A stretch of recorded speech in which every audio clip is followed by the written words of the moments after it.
If you already have a website and an audience, then you can skip this video.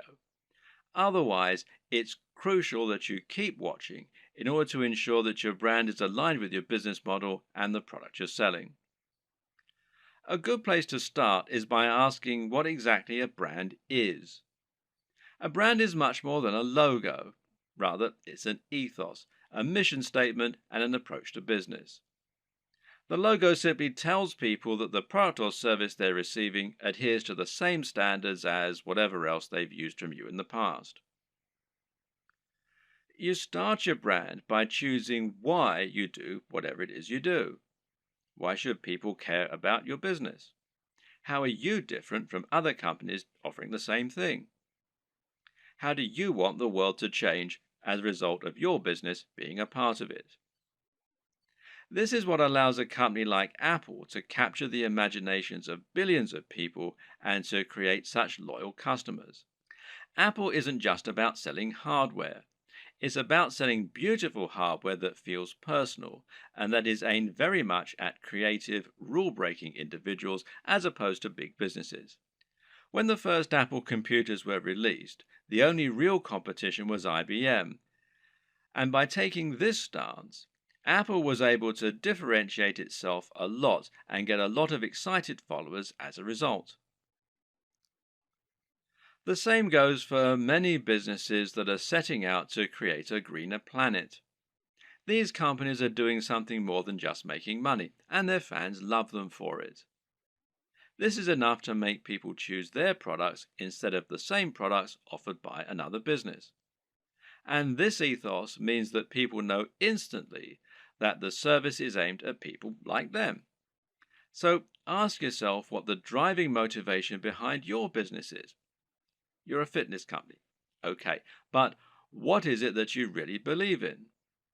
Why is fitness important to you and your customers? Do you think that people are happier when they're well? Do you want to help the average person to have a more fulfilled life thanks to a healthy lifestyle and diet? Or do you love the idea of becoming more powerful? Are you all about building strength and speed and challenging the limits of human potential? These two companies might sell the exact same product, but the way they go about it is completely different. And if you can convey this mission statement, then you'll find the right type of customer will go absolutely nuts for your brand. That's the kind of customer whose vision is aligned with yours.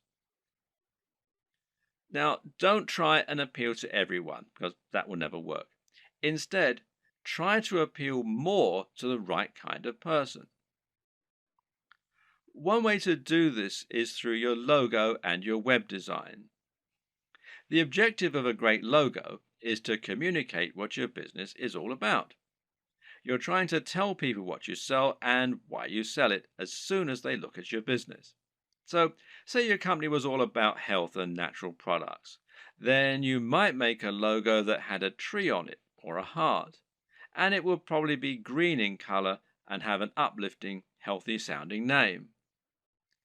Conversely, if your business is all about punishing workouts in the gym, then your logo might include a picture of a dumbbell or a barbell and have the word iron in it somewhere. The idea is that the combination of your logo, company name, and perhaps blog posts is enough to tell any visitor to your site right away that this is a company aimed squarely at them, selling products they're going to love. This should also extend throughout your site design. Meanwhile, make sure that your logo is designed using a vector file, meaning that it's made in Illustrator or a similar piece of software that keeps it easy for you to edit and resize.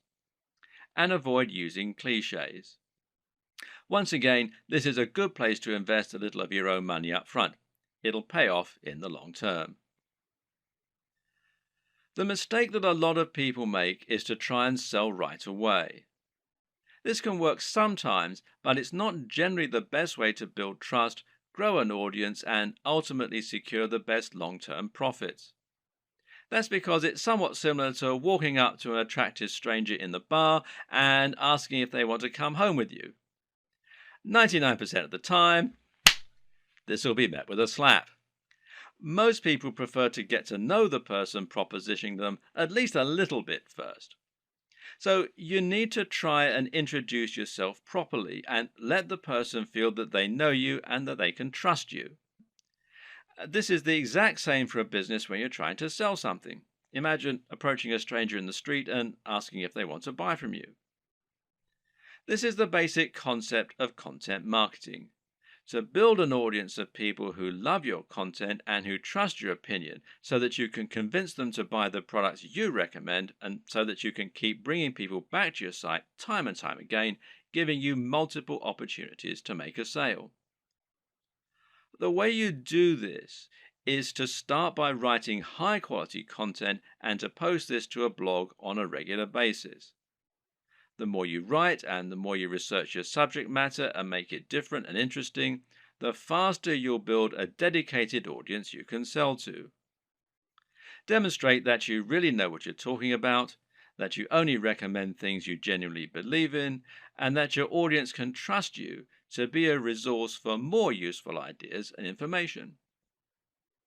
Likewise, try to build your mailing list and social media presence. Incorporate your brand strongly on all your social media pages and in anything else you create so that people will know they're dealing with the same business. Getting someone to follow you on social media when they think they might be interested in your brand is far easier than getting them to buy a product from you and actually spend money. Social media accounts will meanwhile help you to bring more new customers to your site by letting people share with their network. You can help this too by providing social sharing buttons, like these from shareaholic.com, that will let people easily like your content on Facebook or tweet to it on Twitter. Once you have generated a big audience of people regularly coming to your site, you should start thinking about introducing products to your page. If you've really created a brand you believe in, and if you've been providing real value in your content, you should find you have true fans, and a true fan will be desperate to buy your product when you start selling them. Of course, there are many additional methods you can use to send more customers to your products and to market your store. One option is to create your own affiliate program and to encourage more people to help market your items. Another method is to pay for advertising, whether this is a pay-per-click campaign through Google AdWords or whether it's an advert on Facebook that is highly targeted to your specific demographic. This works well in scenarios where you're selling from eBay or Amazon and aren't trying to build up an audience. If you're going to pay for advertising, though, you need to calculate the LCV, now that's lifetime customer value, of each customer.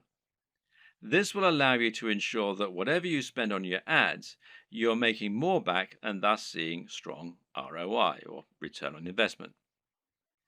But to take this next step, you're going to need to make another new addition to your business. And I'll talk about that in the next video.